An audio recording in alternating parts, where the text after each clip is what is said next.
Hey guys, it's Jimmy Sackle. I hope you're doing well. I'll never be accused of, there we go, of great production values. I'll never win an Emmy for my great cinematography. But I did want to bring a message. I've been sick the past 2 days, and it's always troubling to me, but also perhaps a bit odd, how when somebody is sick, or when you're in the condition of being sick, how that sort of defines who you are for a time. In other words, someone might say about a colleague at work or your friend or something, might say, did you hear that Bob's sick, or Tim's sick, Randy's sick? The condition of being ill becomes almost a definition. For some people that all of us know, friends and family in our life, sometimes they become completely associated with their illness if it's something serious or chronic. That people really just become defined by being ill, which is a hard thing and a sad thing. In our own lives, I would say that we might not wish to admit it, but it's the same with sin. How it's almost like an unavoidable cold or something that comes and taps us on the shoulder from time to time. Though we might look at ourselves as healthy, and we might look at ourselves and our friends and family and think, well, these people are not totally corrupted by sin. And people tend to say in the culture, he's a good guy, he's a bad guy. Like there's two very black and white poles. You know, somebody in the inner city of Chicago is totally bad because he's a gang member. Somebody who's in a company up in a top office somewhere is good. That's a good guy, that's a bad guy. But sin affects us all and infects us all. So there's a real sense that the tendency to sin exists in all of us, and in a sense, to me, it's almost like kind of illness, like this illness I've been fighting for 2 days, that other people fight more exaggerated illnesses.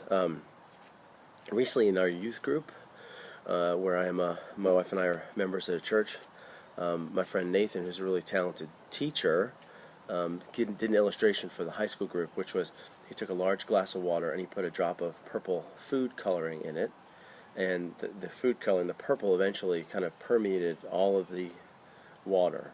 And I'll admit to you, I hate to think of it that way. I like to wake up and think that, you know, I'm on a good track and I'm a positive guy. But except for Christ, on my own, that sin will have a tendency to permeate like that purple dye.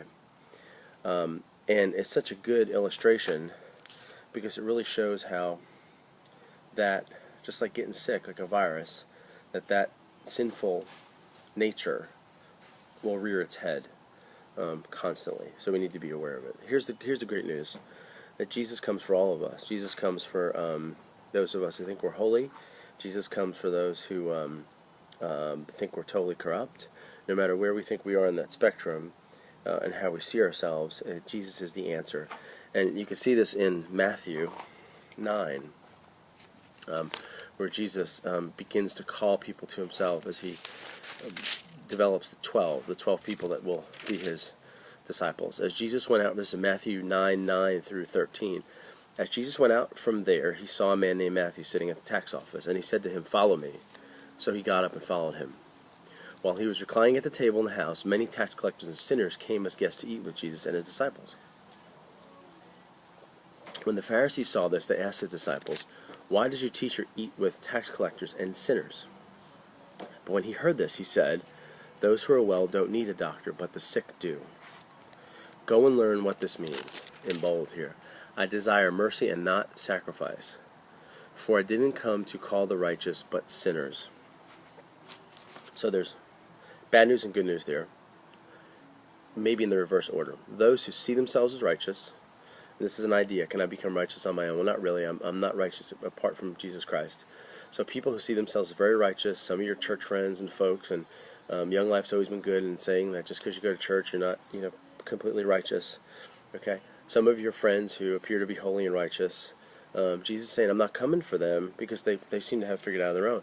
On the other side, this is the hope for somebody out there who's not in a church or not in any kind of relationship. You can't be so deeply in sin that Jesus won't come for you. So that's the beauty of that message, that he comes for you. Okay? So our hope then in these passages is the great physician. The great physician wants to heal us. And I've said this to friends, and I've put this on Twitter. The only dangerous sinner then is the sinner who doesn't realize that he is a sinner, because he who does not recognize his sin, in turn, does not recognize his need for healing via repentance. Okay, repentance being the action by which we say, I'm a sinner and I want you, Jesus, in my life, and then the grace of God permeates our life. But the person does not realize that they are a sinner, does not realize any repentance, therefore does not realize their need to be healed by Jesus Christ, the great physician, to be healed by his hands, to be healed at his feet, to be healed in his presence. Today, I've said this before, you might sense God talking to you directly. That's a hard one for me. I don't know for whom he does, for whom he doesn't. His thoughts are not my thoughts. It's possible God will speak with you directly. You might have a friend saying to you, hey, come to youth group, or come to church with me, or hey, if you're in church right now, why don't you come with me? We have a good, really Bible-centered church. We have one here in town called Church of the Redeemer that my wife and I love very much, here in Greensboro. You might have people inviting you to dinners or to groups. Again, as I've said before, take the invitation. If the invitation presents itself to begin a relationship with Jesus Christ and to really become aware of your need for that relationship, that we are all sinners, and that grace that comes through the healing of the great physician who calls us to himself is the only remedy.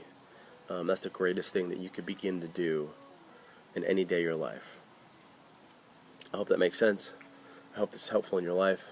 God bless you, and Lord willing, I'll come back with another one of these very soon. Thank you. Bye.